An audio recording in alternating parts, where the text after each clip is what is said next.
او دغه رقم په مختلفو کټګوریو کې انسانان پیدا شوي دي.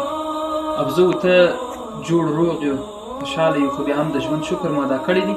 آیا یوه ورځ یوې شفخانې ته مو سر ورښکاره کړی دی چې هلته ډېری مریضان د مریضۍ پر بستر پراته دي، حتی ژوند ته هم امید نشته.